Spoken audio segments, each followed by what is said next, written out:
Glória a Deus. Amados, abra sua Bíblia no Evangelho de Mateus, capítulo de número 9, versículo de número 35.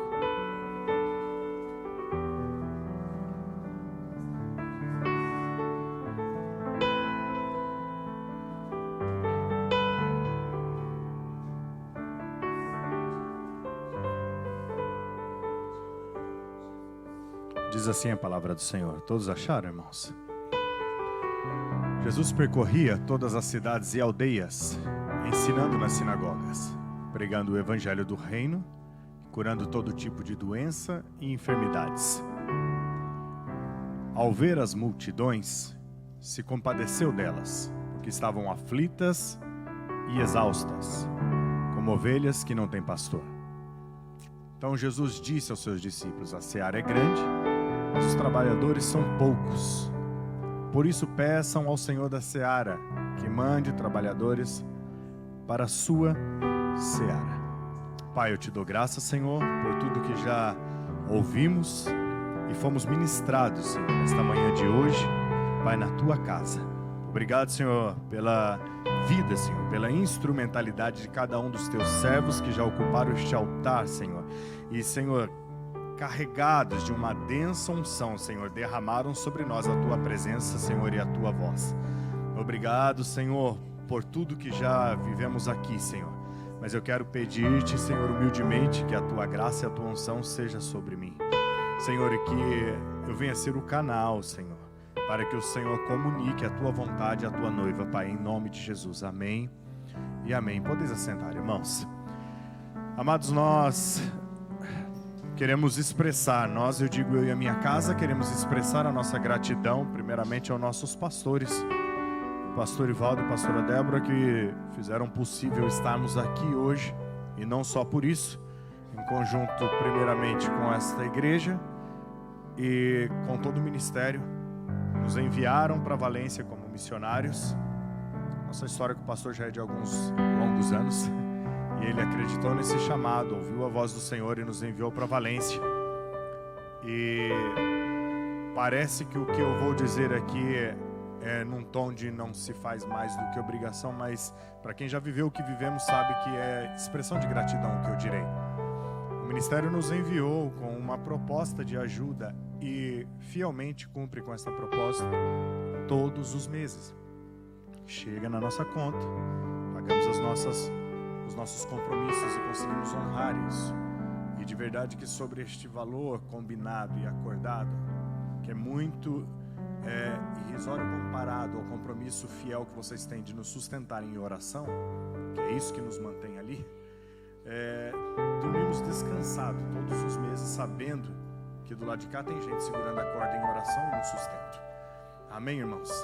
E digo isso como quem já viveu um cenário diferente disso em outras ocasiões, outros ministérios em outros tempos, de ser enviado, ser acordado e ser abandonado. É como se envia um missionário a descer ao fundo do poço com uma corda minimamente precária e quando chega lá embaixo, solta a corda. Já vivemos essa experiência. Já vi minha esposa chorar no chão de casa em depressão porque não tínhamos como honrar os nossos compromissos. Então, de verdade, com todo o meu coração, pastor Ivaldo, pastora Débora, ministério, federação, igreja de Mir Martins, muito obrigado pela fidelidade que vocês têm com o Senhor. Amém? Quero externar as minhas condolências, os meus sentimentos à família Medeiros. Viemos também imbuídos desta missão de estar ali, colocando o nosso ombro junto com o ombro deles. Passamos 2 dias com o Tiago e Sara, que são como, não sei se filho, irmãos, pais, eu não sei o que eles são nós, porque ao mesmo tempo que queremos cuidar como filhos, aprendemos deles como se fossem pais, de tamanha maturidade que aqueles dois têm, e caminhamos com eles numa relação de amor mútua, de estímulo mútuo.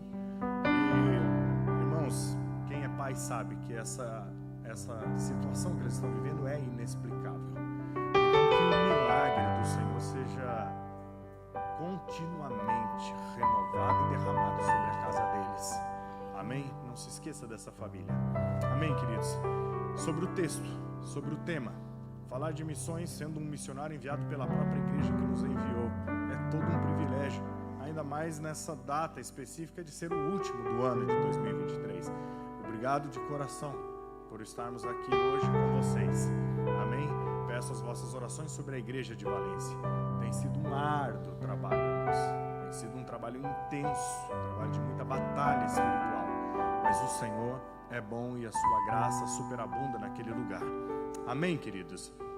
Quero compartilhar com os irmãos uma experiência que nós tivemos alguns dias atrás, porque esse vídeo ele é uma expressão maravilhosa do não se contentar com aquilo que já está sendo feito e buscar fazer sempre mais para o Senhor. E se você quer experimentar mais do Senhor, o Senhor vai requerer de você automaticamente um nível maior de renúncia. Se você quer mais presença de Deus, você tem que renunciar mais do seu tempo e orar mais. Se você quer viver as promessas do Senhor, você tem que se entregar mais ao Senhor. E como diz o nosso pastor presidente, nosso pastor Ivaldo, ninguém vence Deus no dar. Então, quanto mais você doa, mais o Senhor derrama sobre você. Ministério, promessas, cumprimento de promessas, palavra, vida, poder, autoridade, sinais, prodígios, maravilhas. Tudo isso está ligado ao quanto você está disposto a entregar para o Senhor. E quando nós vemos esse número vasto de igrejas abertas, nós já éramos um ministério expressivo dentro de uma nação que exponencialmente é uma nação pequena comparado ao país de origem de maioria de nós aqui, que é o Brasil. Então, se você olha, já para qualquer obreiro, já dava para... Me recordo que em 2013, pastor Eusébio me falava desta obra em Portugal, quando eu ainda estava no Brasil. E a expressão do pastor Eusébio, com todo aquele amor e simplicidade dele, ele falava assim: você tem que conhecer o Ivaldo, meu filho. Está fazendo um obrão em Portugal. Então a obra que Deus já estava realizando em 2013 era um obrão. Não é uma obra, é um obrão, irmãos. É um negócio grande, é um negócio, sabe, um negócio alicerçado, é um negócio estabelecido para a glória. Vou virar para cá que eles ficam com ciúmes. É um negócio para a glória de Deus. Amém? E aí passam-se 10 anos disso. E a gente vê que nesse último ano o obrão continua. E não se dá por vencido. E o nosso pastor não está aqui porque está fazendo esse obrão. E o ministério não parou porque está fazendo esse obrão. E seguimos fazendo a obra do Senhor. E o Espírito Santo falava ao meu coração, irmãos, para compartilhar com a igreja, que estamos fazendo, mas o que Ele está hoje nos chamando assim como íntimo e dizendo assim: dá para fazer mais. O que mais você pode fazer? Aleluia. Irmãos, eu renunciei tudo com a minha casa desde já há muitos anos. Meus filhos estão sendo criados nesse ambiente. Meu filho fala vaciliano, é valenciano, ele não sabe. Ele fala assim: pai, você não entende o que eu digo porque eu falo vaciliano. E nem ele sabe. E dá pena dos coitados tendo que aprender uma língua com outra língua, com dialeto, com isso, e muda de escola, e a gente não para essa vida de missionário. Não vou aqui pregar sua vida de missionário, que aqui é uma igreja missionária e conhece isso com propriedade.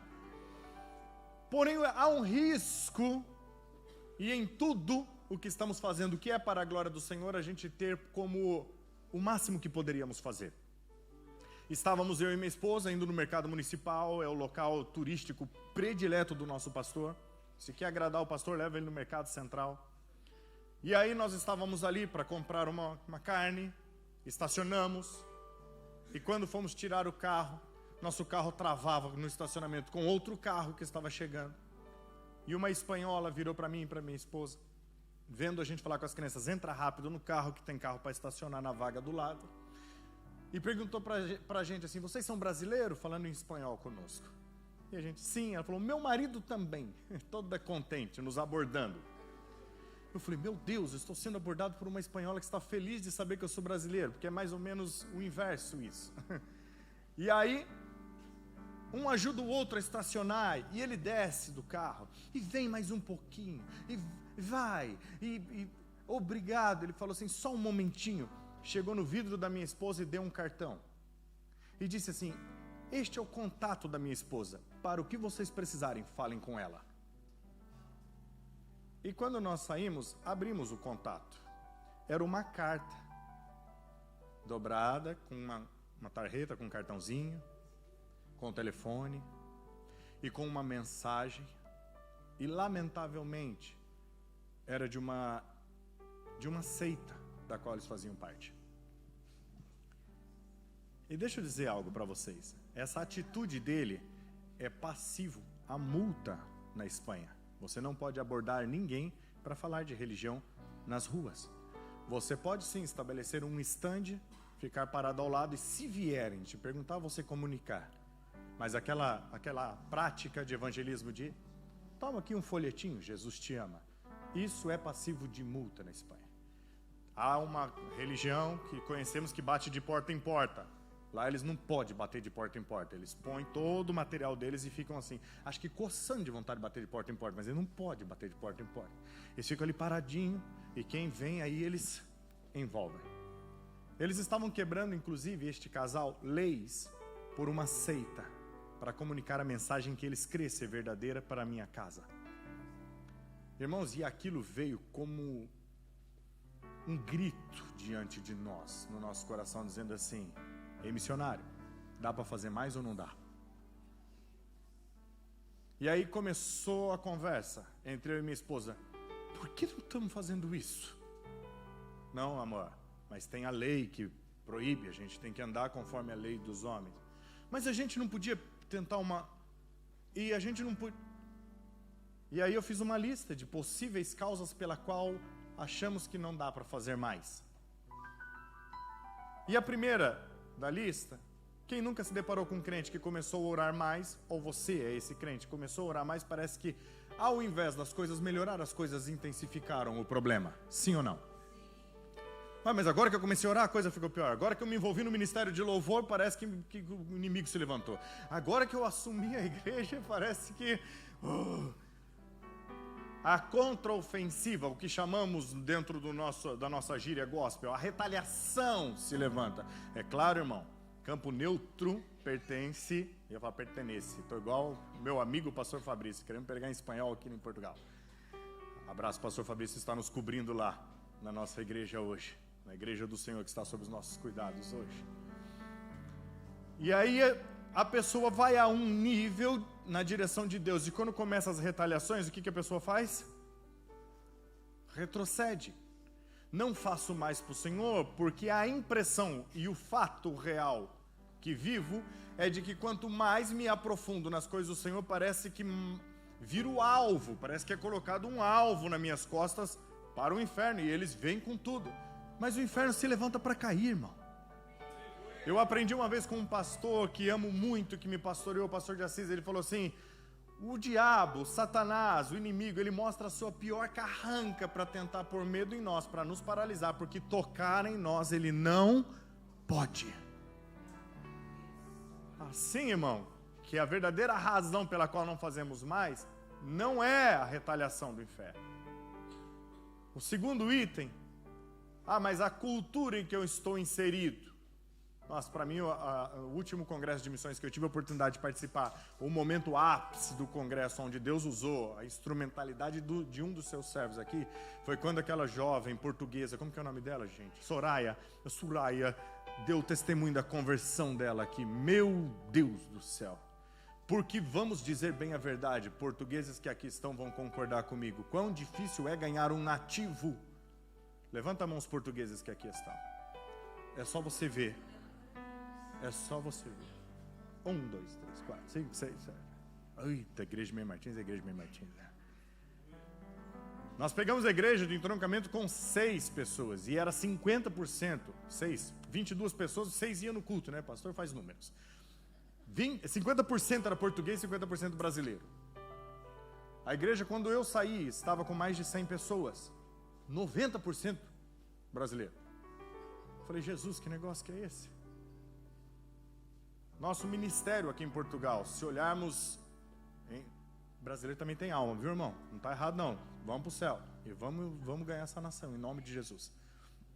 O que eu estou dizendo é que a barreira para fazer a obra, ou para você que trabalha com português do seu lado, fala assim: não, mas esse é português, esse para converter não converte. Converte, irmão. Toda vez que vier esse pensamento no seu coração, lembra da Soraya. É um exercício que eu faço. Toda vez que eu olho para os espanhóis, irmãos, eu estou trabalhando numa fábrica lá em Valência.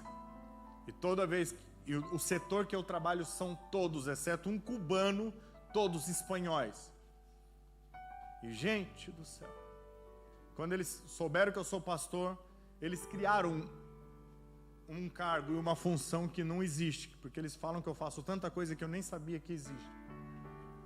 Misturam tudo, não tem noção de nada, e cada vez que eu tento me aproximar falando de Deus, meu Deus do céu, parece que eu estou falando da pior coisa do mundo. E aí você pode dizer assim, não adianta ir para a Espanha, porque o espanhol, a cultura deles é o problema. Você chega em Valência, tem a festa das falhas, e a festa das falhas, eles levantam como se fossem monumentos, como se fosse, não, monumentos efetivos, como se fosse o carnaval do Brasil que desfila. Eles desfilam pelas ruas de Valência, cada bairro, cada associação de falhas com seu monumento, muito bonito, muito adornado.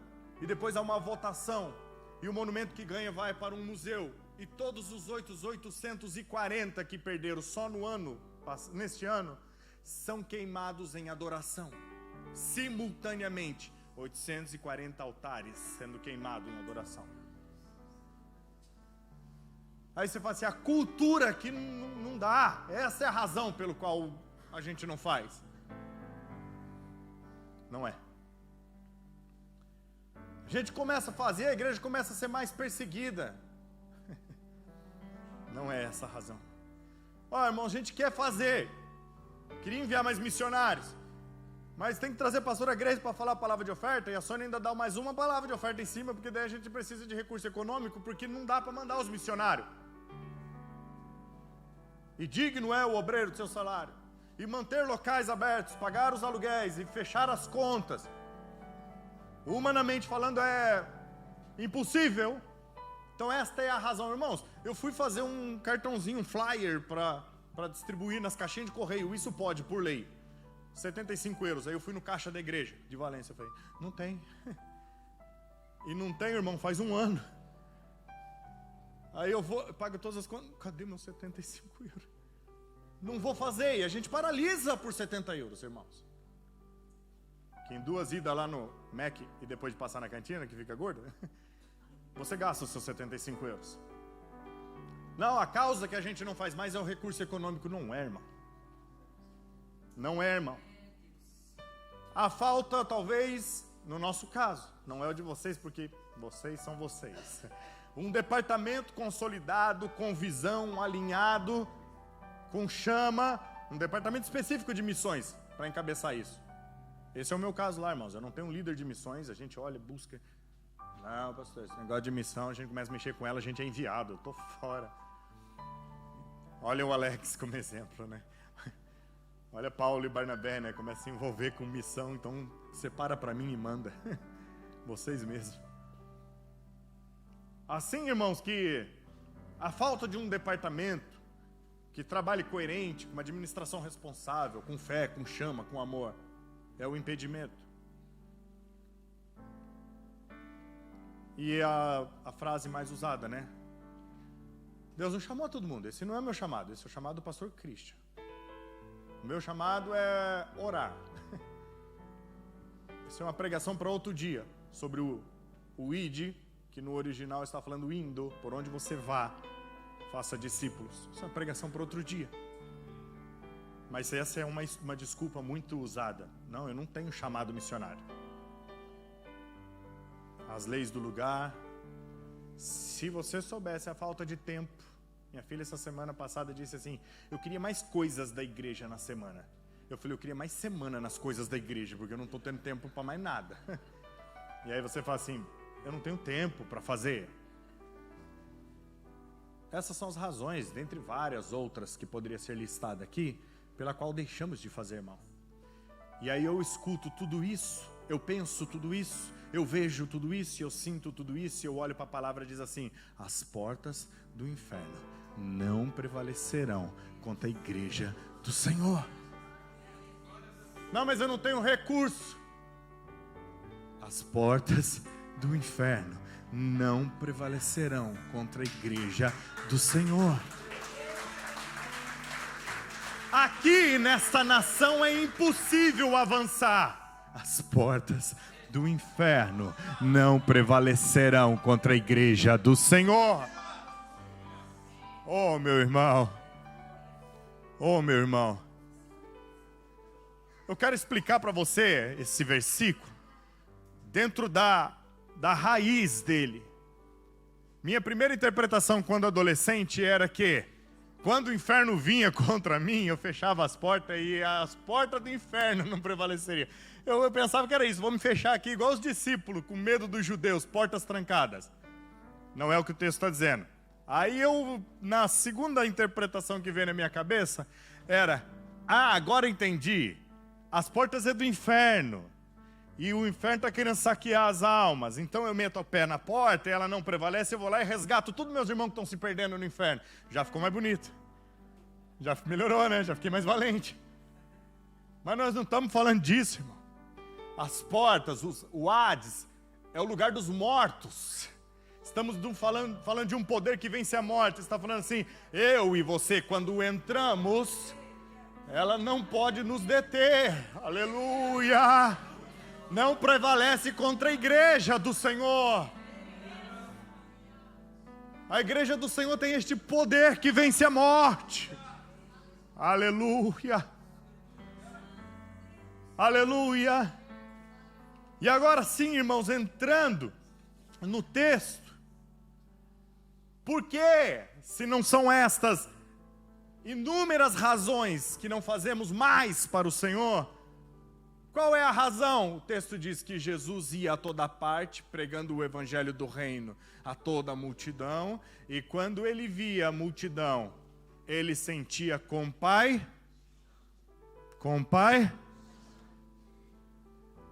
Por que não fazemos mais, irmão? Porque não sentimos compaixão? Que o Senhor derrame nos nossos corações um caminhão de amor. Irmãos, tem que olhar com compaixão. A gente sente compaixão. Ontem estávamos com o pastor Clodoaldo, o pastor Marli, contaram uma experiência de um senhor que eles viram na frente deles. Quem conhece a igreja de Troncamento? Tem a pista que passa em cima, um penhascozinho ali, né? E aquele senhor vinha por ali, mareou, deu uma tontura, caiu. Por aquilo, esfolando o rosto. Faltaram levar para casa. Levaram para casa dele, colocaram no carro, ele ia para tomar, levou para tomar e acudiu. A gente sente compaixão de uma pessoa que está desfavorecida. Você quer cuidar de uma pessoa que você vê chorando. Bom, se você não está mais nem nesse nível sentindo compaixão, reveja o seu evangelho. Se você passa de lado quando vê alguém sofrendo, temos que rever o evangelho. Marcião, você está aí, companheiro de chuva. Agora a questão, irmãos, é que a compaixão de Jesus não está relacionada a um momento de necessidade do próximo. Ok? Está relacionado à condição eterna do próximo. Porque este próximo não está inserido nesta profecia de que as portas do inferno não prevalecem contra ele, porque ele não é a igreja do Senhor. Você entende isso? Então você tem que olhar para este próximo e saber que na vida dele ainda existe inimizade entre ele e Deus. E que esta inimizade entre ele e Deus permite que Deus se aproxime dele somente em uma condição de justiça para juízo. E o salário do pecado é a morte. Ou seja, nesta condição que ele está, se ele não se rende a Cristo, o aproximar de Deus para ele é para derramar juízo. Então, quando Jesus olhava para as multidões, dizia assim: preciso romper o abismo, preciso ir para a cruz para religar o homem a Deus. Eu olho para eles e eu tenho compaixão, porque contra eles as portas do inferno prevalecerão. Eles não sairão deste lugar de Hades, de morte eterna. Quando falamos que falta compaixão, irmão, se fosse, no primeiro exemplo que eu dei, de uma pessoa necessitada precisando de ajuda, já é papel do cristão. O problema é quando você vê um rico, aparentemente muito bem sucedido, e você acha que ele não precisa de nada. E Jesus está olhando para ele com um olhar de compaixão e dizendo assim: é condenação eterna. É condenação eterna. Meu Pai. Talvez, se nós começarmos a olhar para as vidas dessa maneira, a gente esqueça a nossa lista de não termos dinheiro, a gente esqueça a nossa lista que a cultura é difícil, porque se você olhar para cada português, eu olhar para cada espanhol, o pastor Isaías olhar para cada italiano, se eu olhar para o pastor que está na França, para cada francês, e esquecer todas essas barreiras que nós acreditamos que são barreiras e não são, e começarmos a olhar com compaixão, dizendo assim: essa nação inteira vai para o inferno, Jesus. Nós começamos talvez a fazer um pouco a mais para o Senhor. E por que nós temos esse dever? Abra sua Bíblia em Efésios capítulo 2, por favor, meus irmãos. Versículo de número 11. Portanto, lembre-se de que no passado, vocês, vou parafrasear, eram eles. Lembre-se que no passado vocês eram gentios na carne, chamados em circuncisão, por aqueles que se intitulam circuncisão, que é feita na carne por mãos humanas. Segue o texto, por favor. Naquele tempo vocês estavam igreja, naquele tempo vocês estavam por favor, separados da comunidade de Israel e estranhas às alianças da promessa, não tendo esperança e sem no mundo. Por que eu tenho que olhar para essas vidas? Porque alguém olhou para mim. E se nós fomos chamados para o ministério da reconciliação, irmãos, temos que executar como dignos esse ministério. Amém? Nós sabemos que em Lucas, no capítulo de número 10, existe a parábola do bom samaritano. E quem era o próximo do samaritano? Ou melhor, quem era o próximo do homem caído à beira da estrada? Era o pastor que passou? Era o presbítero? Era o diácono? Era o sacerdote? Era o profeta? Que ao ver a necessidade, não estou dizendo necessidade da alma, aquele homem tinha uma necessidade evidente física, no nível de religiosidade tão grande, com seus afazeres da religião, passou de largo. E aí quando passa o samaritano, o que o samaritano faz, irmãos? Se aproxima. Se aproxima. Deixa eu fazer uma pergunta para vocês. Já chegou num nível missiológico tão decadente a sua vida, de você quando ouve o idioma, você faz assim? Me irrita esse idioma, como fala feio, como eu não gosto, porque te arremete a alguma pessoa desta cultura que você teve uma má experiência. Já chegou nisso, irmão? Que você chega e sente até uma alegriazinha quando você vê alguém que é da sua terra natal. Se aproxima, irmão, pelo amor de Deus. Se aproxima, meu irmão, pelo amor de Deus. Segunda atitude, cuida das feridas. Com o quê? Com vinho e com óleo. Vinho é alegria no espírito, irmão. A Bíblia aplica isso. E o óleo é unção, irmãos. Se você não vive uma vida carregada de alegria no espírito e cheio da unção de Deus, você não tem para derramar sobre aquele que está necessitado. Aproxima-se, mas aproxima-se cheio da alegria do espírito e do óleo da unção. Derrama sobre aquele que está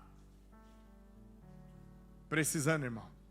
E diz o texto que ele carregou, a Bíblia diz, suportai-vos uns aos outros.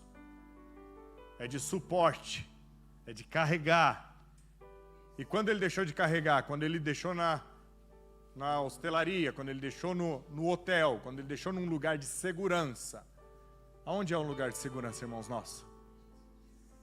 Isso me lembra os 4 amigos. A porta está inacessível, porque a multidão invadiu a casa, mas eu só posso parar quando este necessitado estiver entregue aos pés de... Então faça o que for preciso, irmão. Abre o telhado. Seja molesto. Vai sujar, vai bagunçar. Vão olhar para você e falar que é inconveniente. Fala assim, mas eu só paro quando este necessitado estiver descansando aos pés do Senhor. Aleluia! É a nossa missão, irmãos. Mas quando você leva no hotel, diz o texto que ele ainda pagou as despesas até que ele voltasse. Quem disse que fazer a obra não requer um preço, irmão? Ô, irmão, se missionário viesse aqui para pregar a sua experiência pessoal e não a Bíblia... Oh, Jesus. Só quem vai, só quem vive engajado nisso, sabe o preço que é requerido. Pergunta para o Tiago e para a Sara. Oh.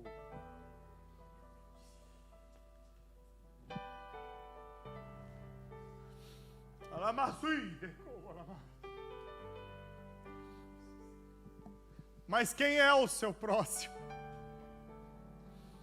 É aquele que carrega vinho, é aquele que carrega azeite, é aquele que paga o preço, é aquele que te carrega, irmão. Seja o samaritano de alguém, pelo amor de Deus. Pelo amor de Deus. Pastor, eu tentei fazer isso. E o problema de verdade é que eles não querem nem ser ajudados. Tem ovelha que não quer nem ser ajudada, irmão, isso é verdade. Aí Jesus ele faz um relato sobre a condição da multidão.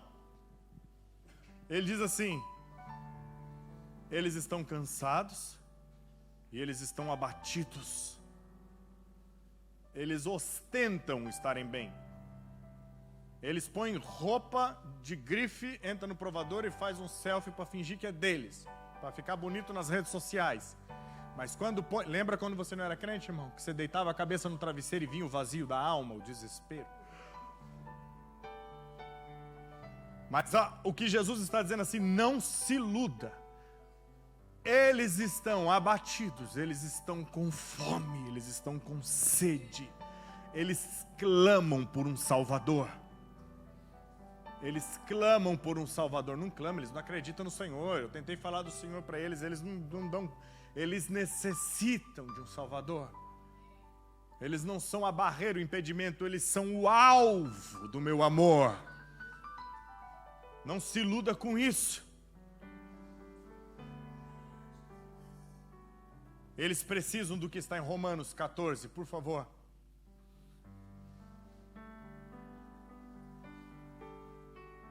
(14, 17).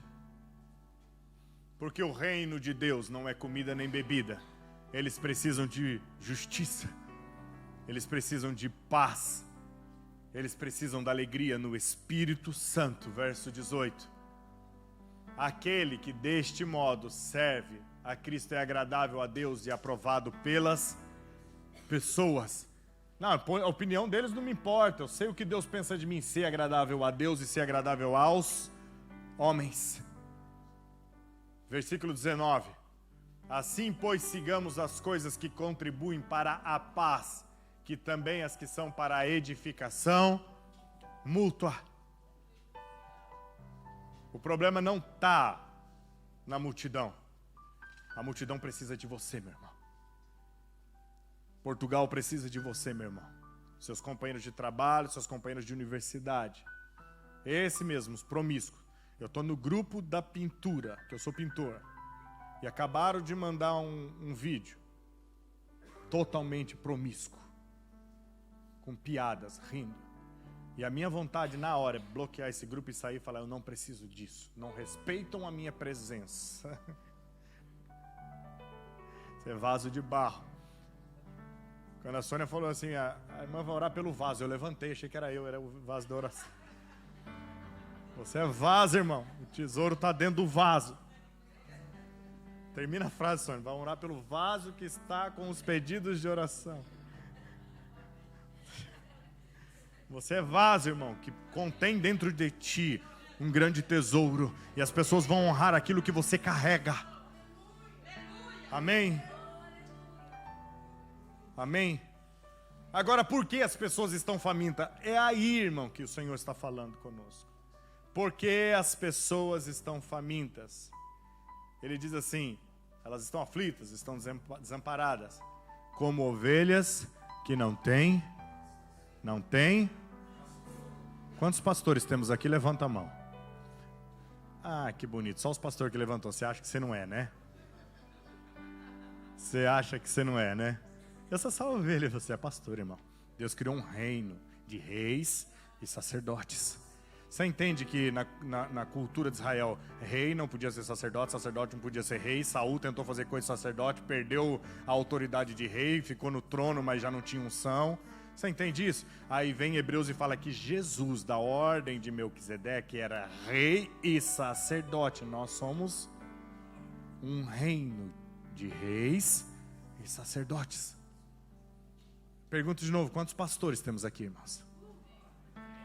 Pergunto de novo, quantos pastores temos aqui, irmãos? Amém? Porque, irmãos, é preocupante quando Jesus diz assim, porque são ovelhas que não têm pastores. Seara é branca, o campo está branco, poucos são cefeiros. Rogai ao Senhor da seara que mande mais obreiros. Peraí, tem duas perspectivas sobre isso. E essa que toca aos pastores que são consagrados. Pastores Hélio, essa é para nós. A primeira, Paulo ele diz assim, vivamos, pois, como os dignos da vossa vocação. É possível, então, eu ser um pastor e não viver como um pastor efetivamente segundo o modelo do pastor sumo, que é Cristo. Então não adianta carregar o título, tampouco a unção que derramaram sobre você, se você não vive com dignidade esse chamado. Fala para pastores, reunião de obreiros. E aí ele está dizendo assim, tá como se não tivesse com pastor. E o povo que está sem pastor, fica aflito e fica desamparado, fica angustiado. É o retrato do mundo. O mundo está precisando de pastores. E aí me lembro da Suraia dizendo assim, eu estava na minha casa, eu necessitava ser batizado. E, irmãos, eu chorei. E não tinha um pastor dentro da minha casa. E eu falei, Senhor Jesus, a simplicidade. Ela está aí? Cadê? Não tá aí. Ah, que vontade de bater nela. Olha isso, olha pela internet. E eu me recordo das suas palavras que explodiram no meu coração, que ela falou assim, não tinha um pastor na minha casa. E aí na simplicidade ela falou assim, vai ter que ser tu mesmo, Jesus. Eu falei, quer mais o quê? Jesus batizando ela na banheira dela, Jesus. Ele vem e faz se a gente não fizer, irmãos. Aí Jesus está dizendo assim, a multidão está aí, gente. O mundo está desse jeito porque não tem pastor. E aí primeiro ponto, primeira perspectiva, primeira aplicação. Pastores, está na hora da gente alinhar o terno. Expressão, tá, irmãos? Sabe? Fala assim, Senhor, eis-me aqui. Perdoa a minha omissão, perdoa achar que eu já fiz o suficiente, perdoa achar que eu já me entreguei demais, perdoa eu paralisar pelas feridas, perdoa eu não ser mais tão hospitaleiro como era porque abusaram de mim, perdoa, Senhor, porque eu não perdoo, porque a caminhada me feriram, porque as ovelhas me maltrataram, porque a gente tem os porquês, né, irmão? E é hora de falar assim, Senhor, me perdoa. E traz em mim o primeiro amor. Que eu quero viver como um pastor digno desta vocação. Ajuda-nos, Senhor. E a segunda aplicação e perspectiva, como ovelhas que não têm pastor, rogai ao Senhor da seara para que mande mais. A gente está falando da condição dos que estão, está falando do número, a expressão de quantidade. Aí eu perguntei primeira vez, quantos pastores? 5 levantou a mão, agora eu pergunto, quantos pastores? Por que estamos orando, irmão? Se é uma questão de resposta ao céu e dizer assim, eis-me aqui, envia-me a mim. Oh Deus! Se eu estou afirmando que o problema não é dinheiro, ei, quando o pastor Ivaldo chegar, deixa esse problema com ele, vem todos vocês e fala, envia nós. E aí ele vai olhar para o caixa e vai falar, não dá. Aí ele vai lembrar da matemática da base, nós tínhamos 19, gastamos 17 e ficamos com... Não, gastamos 15 e ficamos com 17. Eu falei, gente, eu contei esse testemunho lá. Falei, o pastor falou uma coisa que para mim é ilógica. Tinha 19 mil euros para a construção da base. Gastou 15. Aí vamos fazer a conta. Ficou com 17 de saldo. Eu falei assim, Jesus, eu quero essa conta para mim. Aí vou contar para os irmãos, o testemunho não acabou aí, irmão. Contei no púlpito, chega o fechamento de mês, a tesoureira me liga. Pastor, não consigo fechar o caixa. Falei, oh, meu Deus do céu, o que está acontecendo com essa irmã? Vamos ajudar a nossa irmã. Pega as notinhas, pega o relatório, vamos fechar o caixa. Entramos um mês com 550 euros negativo. Entramos um mês. Como consegue isso, pastor? Coisa de igreja.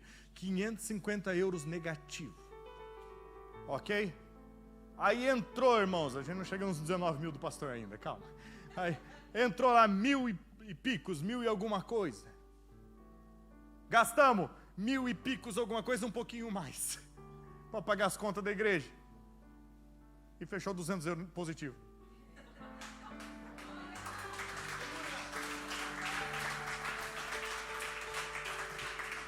Irmãos, eu tenho um perfil de exatas.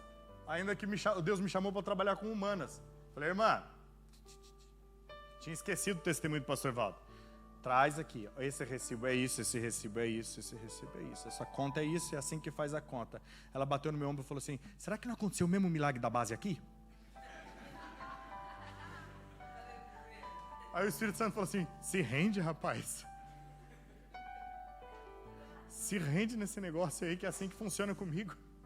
Alinha o coração com o meu, que a provisão significa que ele provê a visão. Pega a visão, irmão, em nome de Jesus.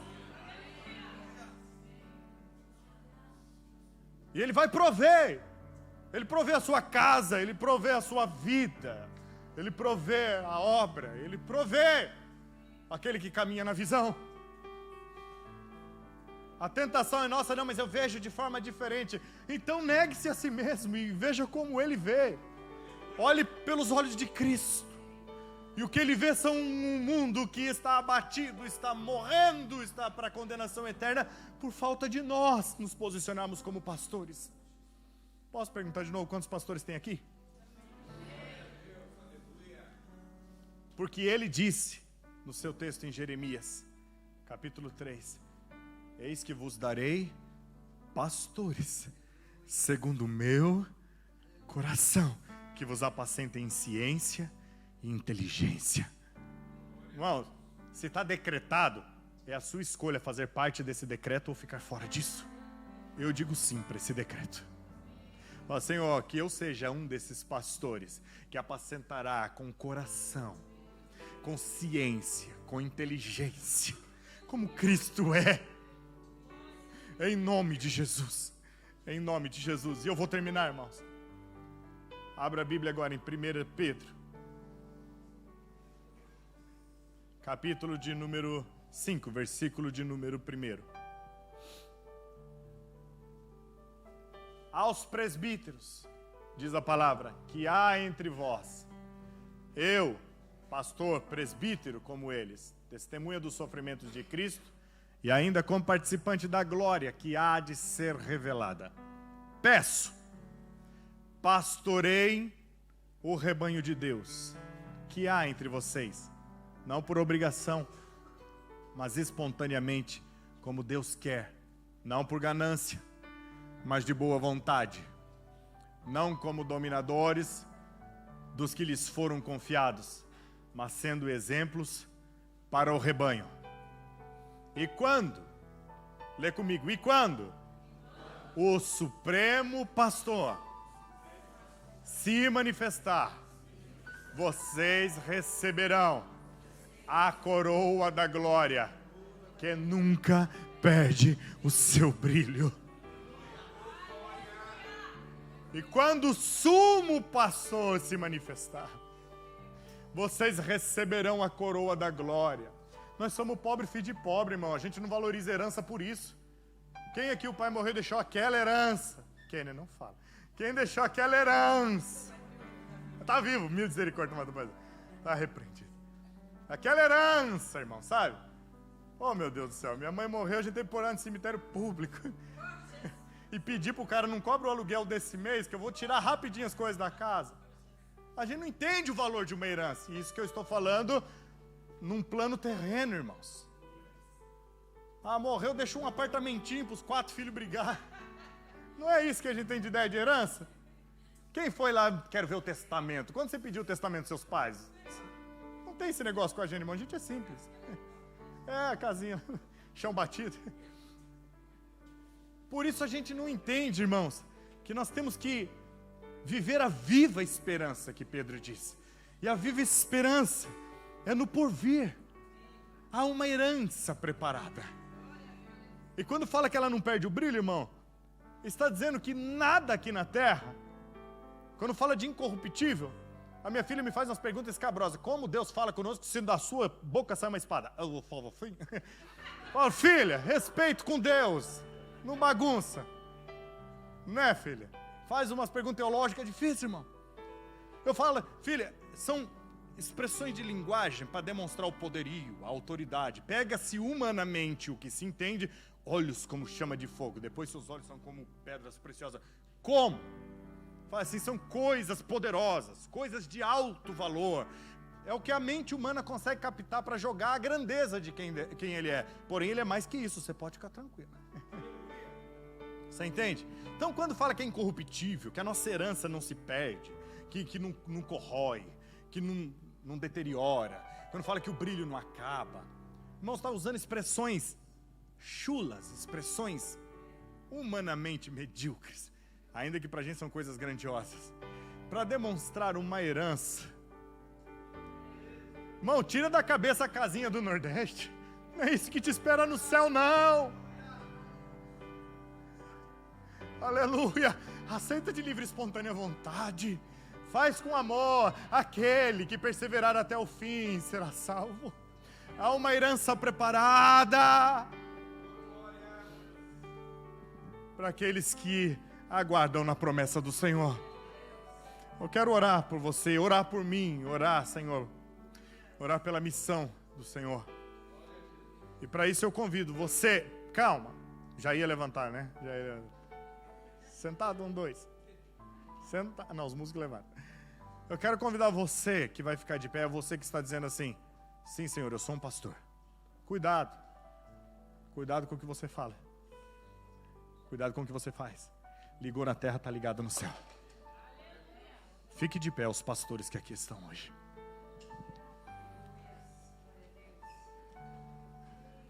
Oh Deus, já aumentou o número. Eu esperava ver todos, mas já aumentou o número, já estou feliz.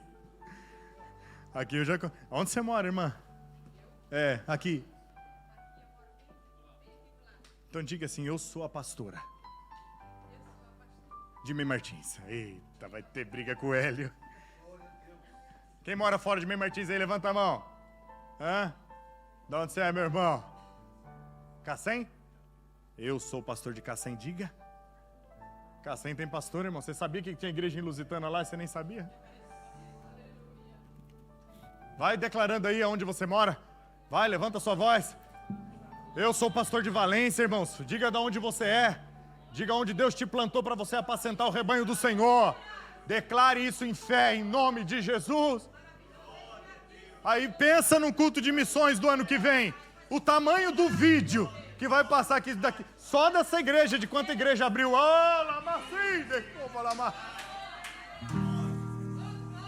Aleluia. Aleluia. Pai, eu quero, Senhor, colocar diante de Ti. Eu quero colocar diante de Ti, Senhor, cada um destes pastores que se posicionam diante de Ti. Pai, é o Senhor quem capacita, é o Senhor quem chama, é o Senhor quem derrama unção, é o Senhor, ó Pai, quem consagra. É o Senhor quem envia, é o Senhor quem respalda. Sê com a tua noiva, Senhor. Aonde quer, ó Pai, que os teus filhos vá, Senhor, eles sejam pastores enviados por Ti, Senhor, para esta grande seara. Usa-nos, Senhor, para o louvor da Sua glória. Senhor, para que nós venhamos sarar, para que nós venhamos curar, para que nós venhamos pregar, Senhor, porque o Espírito Santo nos ungiu, Senhor. Em nome de Jesus. Em nome de Jesus. Louve ao Senhor, irmãos. Louve ao Senhor.